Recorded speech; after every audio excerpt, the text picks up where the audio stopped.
Hello everyone. कल मैंने DSSB court attendant पे एग्ज़ाम रिव्यू पे एक वीडियो डाली थी। उस पर आप लोगों का काफ़ी अच्छा रिस्पांस रहा, जिसमें मैंने एग्ज़ाम का लेवल कैसा रहा वो बताया था। साथ ही साथ एक्सपेक्टेड कट ऑफ भी बताई थी। तो किसी ने पूछा था कि मैथ्स में कैसा लेवल आ रहा है। तो कुछ बच्चों की मैथ्स जो है वो जैसे इस वक्त इनकम्प्लीट है और उनका पेपर 1-2 दिन में आने वाला है या 3-4 दिन के बाद आने वाला है। तो वो ये टॉपिक ज़रूर करके चले जाएं। अगर वो बेसिक ये टॉपिक करके भी चले जाएंगे तो उनका आउटपुट जो रहेगा एग्ज़ाम में वो बहुत अच्छा रहेगा। मैंने मैथ्स में 25 में से 24 क्वेश्चन करे हैं।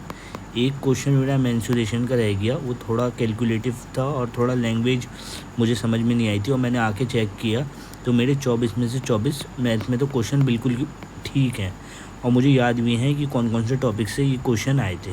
तो मैं एक एक करके आप लोगों को बता रहा हूँ कि ये इन टॉपिक से इतने क्वेश्चन आए थे। और मैं ये भी बता देता हूँ कि किस लेवल का कैसा क्वेश्चन था, क्या लैंग्वेज थी, जिससे आने वाले बच्चों का जो पेपर है वो एक बार देख लें कि क्या लेवल आ रहा है। सबसे पहली बात, ये टॉपिक जो हैं ये टॉपिक्स तो आपको ज़रूर करके जाने हैं। सबसे पहले एक क्वेश्चन सिंप्लीफिकेशन का आया था, बहुत नॉर्मल सा क्वेश्चन, सीधा नॉर्मल बॉड मास का रूल लगेगा, बहुत आसानी से आंसर निकल जाता था, बहुत ईजी था। एक क्वेश्चन परसेंटेज का आया था पॉपुलेशन बेस्ड, मैंने कल की वीडियो में भी बताया था पॉपुलेशन बेस्ड एक क्वेश्चन आया था। और एक क्वेश्चन जो आया था वो नॉर्मल आया था परसेंटेज का, 1 लाइनर या 2 लाइनर का था, बहुत आसानी से हो जाता। एक क्वेश्चन रेशियो के ऊपर आया था, यानी कि मान लो 2 नंबर हैं, उनका हमें रेशियो दे रखा था 11x और 12y। अब उसमें से मैं 4 माइनस कर देता हूँ, एक नंबर में से 5 ऐड कर देता हूँ। अब उनका रेशियो जो हो जाता है वो 8 और 9 हो जाता है। तो हमसे ये पूछा था कि बताओ स्मॉलर नंबर की वैल्यू क्या है। तो ऑब्वियसली यहाँ पर स्मॉलर नंबर 11 है, तो जो भी आंसर होगा 11 का मल्टीपल होगा। तो 11 के अगर 2 भी मल्टीपल है तो आप तब भी आसानी से निकाल सकते हैं। ऐसे टाइप का क्वेश्चन आया था। एक क्वेश्चन प्रोपोर्शन का आया था। प्रोपोर्शन वाले क्वेश्चन में ये था, मैं थोड़ा ध्यान दूँ, हाँ, ऐसे कुछ नंबर लिखे हुए थे, x + 25 नहीं, हाँ, ये क्वेश्चन नंबर लिखे हुए थे 25 है ना, 25, 45, 55, 65, ये कुछ नंबर लिखे हुए थे। इसमें हमसे ये कहा गया था कि इसमें से हम ऐसा क्या सब्ट्रैक्ट करें कि ये वाले नंबर प्रोपोर्शन में हो जाएं। एक क्वेश्चन ये हो गया, साथ ही इसी क्वेश्चन में मिक्स कर दिया था। तो फिर ये बताओ कि x + 25, x + 30 और x + 40 का फोर्थ प्रोपोर्शन क्या होगा। तो एक ही क्वेश्चन में 2 क्वेश्चन मिक्स कर दिए थे। तो पहले आप x की वैल्यू निकालोगे, फिर यहाँ पर वैल्यू पुट करके इसका फोर्थ प्रोपोर्शन निकाल दोगे। एक क्वेश्चन मिक्सचर एंड एलिगेशन का आया था, रिप्लेसमेंट वाला, जिसमें दूध और पानी दिया हुआ था कुछ, और फिर उसको निकालते हैं 3 लीटर, फिर उसमें 6 लीटर दूध डालते हैं, फिर उसमें से 5 लीटर दूध निकालते हैं, फिर उसमें 6 लीटर दूध डालते हैं, कुछ ऐसा टाइप का क्वेश्चन था। और उसमें हमें फाइनल जो क्वांटिटी है उसमें हमें मिल्क की वैल्यू बतानी थी कि कितना मिल्क जो है अभी इस वाले कंटेनर में प्रेजेंट होगा, मतलब एग्जैक्ट वैल्यू बतानी थी, रेशियो नहीं बताना था। एक क्वेश्चन पार्टनरशिप का आया था, जिसमें 2 लोग थे, ए और बी, वो पार्टनरशिप में लगाते हैं 2 साल के लिए पैसा, 2 साल के ऊपर था। तो 8 महीने के बाद बी कुछ पैसा लगाता है, उसके बाद 2 साल में उनका कुछ प्रॉफिट होता है। तो हमसे पूछा था कि ए को कितना प्रॉफिट मिला, आसान क्वेश्चन था। एक एवरेज वेट का क्वेश्चन था कि 3 लोग हैं, उनका एवरेज वेट इतना है। अब ये 3 लोगों का जो एवरेज वेट है वो 5 से गिर जाता है, तो जो नया आदमी आया है, कुछ ऐसा क्वेश्चन था कि उसका वेट कितना होगा। तो वही डेविएशन से यहाँ पर जितना डेविएशन हुआ, सपोज़ 20, और जितना वेट निकला तो फिर उनको ऐड करके 120 ऐसा कुछ वेट आ गया था। एक क्वेश्चन नंबर सिस्टम पे आया था कि हमें लार्जेस्ट 4 डिजिट नंबर बताना था जो 6 रिमाइंडर लाए ईच केस में। तो हमारे पास 4 नंबर दिए हुए थे, मान लो 12, 13, ऐसे 14, 15, तो और यहाँ पर ऑप्शन दिए हुए थे 4 डिजिट नंबर के। तो हमसे ये कहा गया था कि ये बताओ कि इन नंबर को अगर मैं इससे डिवाइड करूँगा तो 6 रिमाइंडर आना चाहिए, ऐसा कौन सा नंबर है। एक डिविजिबिलिटी रूल पे आया था क्वेश्चन, 27 का डिविजिबिलिटी बतानी थी हमें, मतलब एक नंबर लिखा हुआ था और ऑप्शन लिखे हुए थे 29, 31, 27, तो वो एक एक करके चेक करना पड़ रहा था। तो 27 की वजह से, तो क्योंकि 9 × 3 होता, ऑब्वियसली 9 का मल्टीपल होगा, तो सम ऑफ द डिजिट्स करके वो हो गया था। प्रॉफिट एंड लॉस के 2-3 क्वेश्चन आए थे, 1-2 क्वेश्चन अच्छे लेवल के थे, जिसमें से एक क्वेश्चन आया था कि अगर 1 रुपये की कोई आदमी टॉफ़ी ख़रीदता है, फॉर एग्ज़ाम्पल 33 टॉफ़ी ख़रीदता है, ठीक है, 33 टॉफ़ी ख़रीदता है, अब उसे यही 1 रुपये की चीज़ जो है 50% के प्रॉफिट में बेचनी है, तो उसे कितनी टॉफ़ियाँ जो हैं बेचेगा वो, ऐसा टाइप का क्वेश्चन था। और इसका आंसर एग्जैक्टली मुझे याद है 22 आया था, और ये बिल्कुल ठीक है। ऐसी प्रॉफिट एंड लॉस में एक नॉर्मल सा क्वेश्चन आया था कि ये कितने को किसी को प्रॉफिट देता है फिर उसको लॉस देता है, मतलब वन लाइनर टाइप का वो हो गया था। डिस्काउंट के भी 2 क्वेश्चन आए थे। एक क्वेश्चन तो यही था कि एक आदमी के पास कोई मार्क प्राइस है, अब वो उस पर 2 डिस्काउंट देता है, मान लो X1 X2, मैं एग्जैक्ट वैल्यू नहीं बता रहा है डिस्काउंट की, तो उसके पास इतने पैसे बचते हैं, तो मार्क प्राइस की हमें वैल्यू बतानी थी। तो बहुत आसान क्वेश्चन था। एक सक्सेसिव डिस्काउंट का कैलकुलेटिव क्वेश्चन आया था, उसमें हमें मतलब कि एक बच्चा था, उसे टॉय ख़रीदने थे, तो एक दुकानदार अलग अलग तरीके के डिस्काउंट देता है, जैसा 8% और 10% के। फिर कहा उसने 10%, 12%, 15% के।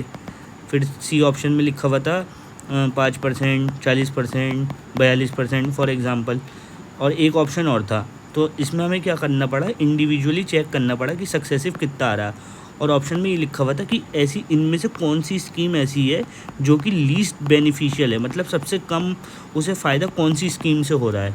तो इसमें पहले चारों का निकाला, तो जिसमें सबसे कम डिस्काउंट आ रहा था इसका आंसर वो था। हालांकि जनरली क्वेश्चन में पूछते हैं कि सबसे ज़्यादा फ़ायदा किस में होता है, लेकिन क्वेश्चन में लिखा हुआ था लीस्ट बेनिफिशियल, तो इस चीज़ का ध्यान रखना अगर आ जाए तो। एक एवरेज स्पीड पर क्वेश्चन था, मुझे थोड़ा याद आ रहा है। एक आदमी 50 किलोमीटर पर आवर की स्पीड से जाता है और अपनी स्पीड 60 किलोमीटर बढ़ा देता है। इस 10 किलोमीटर स्पीड बढ़ाने की वजह से उसे 30 मिनट का फ़ायदा होता है और 30 मिनट जल्दी पहुंच जाता है। तो हमसे डिस्टेंस पूछा था, और इसका आंसर बिल्कुल ठीक है, 150 किलोमीटर। एक ट्रेन पे क्वेश्चन आया था कि 2 ट्रेनें आपस में 2 प्लेटफॉर्म को पार कर रही हैं अपोजिट डायरेक्शन में, अब वो एक दूसरे को कितनी देर में पार करेंगी, तो ऐसा कुछ क्वेश्चन आया था, हमें टाइम बताना था। एक टाइम एंड वर्क पे बहुत इजी क्वेश्चन आया था। पाइप एंड सिस्टम पे भी एक आसान क्वेश्चन था कि 2 टंकियाँ हैं, एक भरती है एक खाली करती है, तो कितनी देर में पूरी टंकी खाली टंकी भर जाएगी, ऐसा था। और एक क्वेश्चन पाइप एंड सिस्टम का ये था कि एक टंकी भरती है एक खाली करती है, तो कितनी देर में 60% जो है टंकी जो है वो भर जाएगी। मतलब ये दोनों सिमिलर क्वेश्चन थे, सिर्फ इसमें 60% ऐड हो गया था। एक क्वेश्चन SI का आया था नॉर्मली जनरली कि 1400 रुपये जो है वो 2800 रुपये बन गए, और कुछ रेट परसेंट दिया हुआ था, तो हमसे टाइम पूछा था, तो 5 साल इसका टाइम आ रहा था। एक CI का क्वेश्चन जो है, हाँ वो CI का क्वेश्चन जो आया था वो बहुत ही ज़्यादा कैलकुलेटिव आया था। उस क्वेश्चन में ये था कि एक आदमी है 1 जनवरी को 3661 रुपये बैंक में जमा करता है, और उसे 4.3 का 4.3% का कंपाउंड इंटरेस्ट मिल रहा पर एनम। फिर वो 1 जुलाई को आता है बैंक में दोबारा और 3661 रुपये जमा करके चला जाता। तो हमसे ये पूछा था कि उसे दोनों, मतलब ये जो 1 जनवरी से लेके यहाँ तक का और 1 जुलाई से यहाँ तक का, मतलब एंड ऑफ द ईयर में उसे टोटल कितना ब्याज मिलेगा, मतलब कंपाउंड इंटरेस्ट कितना मिला। तो ये क्योंकि 4.3 है, फिर इसका हाफ करना पड़ा 2.15, फिर इसकी परसेंटेज निकालनी पड़ी। तो ये क्वेश्चन करने में ही 10 मिनट लग गए मुझे, क्योंकि इसका डेटा इतना ज़्यादा ख़तरनाक था। हालांकि इसका आंसर निकल गया था। तो अगर ऐसे टाइप के क्वेश्चन आ जाएँ तो कोशिश करना कि इसको लास्ट में करें। और लास्ट चीज़ जो मैं बताना चाहूँगा इसमें वो ये है कि मेंसुरेशन के 2 क्वेश्चन आए थे, बहुत ही ख़तरनाक, दोनों कैलकुलेटिव थे, जिसमें एक में सरफेस एरिया गिवन था डेसिमल में, और हमसे पूछी थी वॉल्यूम। और एक जो क्वेश्चन था वो मुझे ध्यान नहीं आ रहा, वही क्वेश्चन मेरा छूटा है, जिसमें मतलब कुछ TSA निकालना था हमें क्यूबॉइड का, और TSA क्यूबॉइड का निकालना था, और उसमें कुछ बॉल्स वगैरह गिवन थी कि मतलब इस क्यूबॉइड के ज़रिए हम कुछ क्यूब्स को कट करते हैं, मतलब नंबर ऑफ़ क्यूब्स को कट करते हैं। तो इस वाले TSA क्यूबॉइड का रेशियो बताना था हमें उस वाले क्यूब के रेशियो से। तो मुझे क्वेश्चन समझने में ही बहुत टाइम लग गया, फिर मैंने उसे ना करने की कोशिश करी। तो मैथ्स का लेवल जो रहा वो यही रहा, क्योंकि 2 क्वेश्चन मेंसुरेशन के, 1 क्वेश्चन CI का, 3 क्वेश्चन, इसमें चांसेस तो बहुत ज़्यादा हैं नंबर कटने के। साथ ही साथ ये वाला क्वेश्चन ट्रेन वाला, जिसका कंसेप्ट नहीं पता, ऑब्वियसली उसके मार्क्स कटेंगे। सक्सेसिव वाला जो एक क्वेश्चन था ये बहुत ही ज़्यादा लेंदी था, तो इसमें भी चांसेस बहुत ज़्यादा हैं नंबर कटने के। तो हालांकि मैथ में 19-20 जितने सही कर दिए होंगे वो सेफ़र साइड पे है, लेकिन मैंने ये इसलिए बता दिया है क्योंकि मान लिया अगर आपका भी आने वाली शिफ्ट में पेपर है तो एक बार ये वीडियो देख लेना कि मतलब ऐसे टाइप के क्वेश्चन आ रहे हैं, और जो मैंने क्वेश्चन बताए हैं इसमें एक बार उन जैसे क्वेश्चन के 1-2 क्वेश्चन की प्रैक्टिस करके चले जाना, तो आपका काम हो जाएगा। अब लास्ट में जो चीज़ मैं बता रहा हूँ, हालांकि ये चैनल जो है मैंने स्टार्ट किया है तो इसमें सारे गवर्नमेंट एग्ज़ाम के अपडेट तो मैं देता ही हूँ, साथ में मैथ्स तो पढ़ाता ही हूँ। अभी मेन जो बात मुद्दे की आ रही वो ये है कि CGL 2026 का पेपर जो है वो सितंबर में है।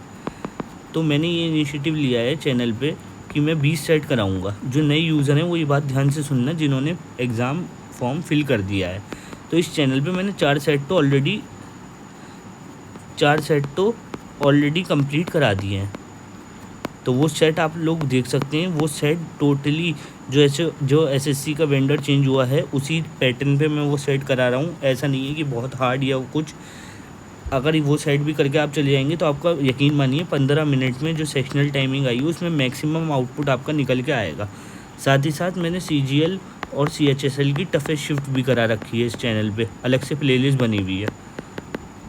तो उसमें मैंने 2 शिफ्टें तो CGL की डाल दी हैं, 1 CHSL की डाली हैं। हालांकि मैं 5 CGL की टफेस्ट डालूंगा और 5 CHSL की टफेस्ट डालूंगा। तो उससे ही आप लोगों को ये आइडिया हो जाएगा अगर टफेस्ट शिफ्ट आती है तो 15 मिनट में हम कैसे टैकल करें। ठीक है, तो अभी ये प्लान है आगे का कि ये रहेगा। और अभी सेट 5 भी नहीं आया है काफ़ी दिनों से, क्योंकि एग्ज़ाम डिले होता जा रहा है। इस वजह से मैं सोच रहा हूँ थोड़ा और दिनों के बाद करा दूँ। लेकिन अब जो नेक्स्ट वीडियो आएगी वो सेट 5 के ऊपर भी आएगी। और जिन लोगों का पेपर ये आने वाला है बेसिकली उन लोगों के लिए वीडियो है। जिन लोगों का पेपर इस पेपर से कोई मतलब नहीं है वो ऑब्वियसली अपनी जैसी उनकी तैयारी चल रही है वो करते रहें। और जो कट ऑफ मैंने बताई थी कल के पेपर में, कल की 82 कुछ बता दी थी मैंने +-2, तो उससे आई थिंक काफ़ी लोगों को झटका भी लगा होगा। लेकिन यही रियलिटी है क्योंकि वैकेंसी कम है। आई होप इससे कम चली जाए कट ऑफ, इससे कम भी जा सकती है, ऐसा हो नहीं सकता, ऐसा भी हो सकता है सॉरी, शायद 75 या 77 पे भी हो जाए, लेकिन चांसेस कम है। लेकिन जिन बच्चों का बचा हुआ पेपर है तो मैं उनसे यही कहूँगा कि एटलीस्ट 80 तक पहुँचने की कोशिश करें, क्योंकि इसमें मैथ में 4-5 क्वेश्चन अगर टफ आ गए, फिर GK में 7-8 क्वेश्चन तो छूट नहीं है क्योंकि करंट अफेयर अच्छे लेवल की आ रही है। फिर भैया ऐसा भी नहीं है कि हिंदी में बहुत ज़्यादा ज्ञानी हो, 2-3 नंबर तो चलो हिंदी में कट जाते हैं। अब जिसकी हिंदी सही है तो हो सकता है उसकी इंग्लिश अच्छी ना हो, तो 3-4 नंबर उसके मान लो यहाँ पर कट जाएँ। तो मोटा अगर 4 नंबर ये, 7 ये, 2 ये, अगर मैं मिनिमम वैल्यू भी लूँ 11, 13 और ये 15 नंबर तो यही कट रहे हैं। और 15 नंबर कटने पे 4 नंबर और नेगेटिव होंगे क्योंकि 0.25 की है। तो ऐसा नहीं है कि जो इंसान शुरू से लेकर एंड तक पेपर कर रहा है तो उसके सभी सही होंगे, तो क्वेश्चन गलत होना लाजमी सी बात है। लेकिन अब पता चल गया है कि कैसे टाइप का पेपर आ रहा है, तो थोड़ा सा अपने आप को वैसा रखना है एग्ज़ामिनेशन हॉल में। और CGL का बारे में मैंने बता दिया है कि क्या करना है। अब क्लासेस इस पर शुरू हो जाएंगी, सेट 5 आएगा नेक्स्ट, तो उसके लिए आप लोग रेडी रहना। और जो भी न्यू यूज़र ये चैनल पे पहली बार आए हैं वो उस चैनल को सब्सक्राइब कर लें। आगे आपको DSSB SSC हर एग्ज़ाम से रिलेटेड कुछ ना कुछ बेनिफिशियल चीज़ ही मिलेगी इस चैनल पे। सो थैंक यू एवरीवन, और नेक्स्ट वीडियो के लिए तैयार रहिए।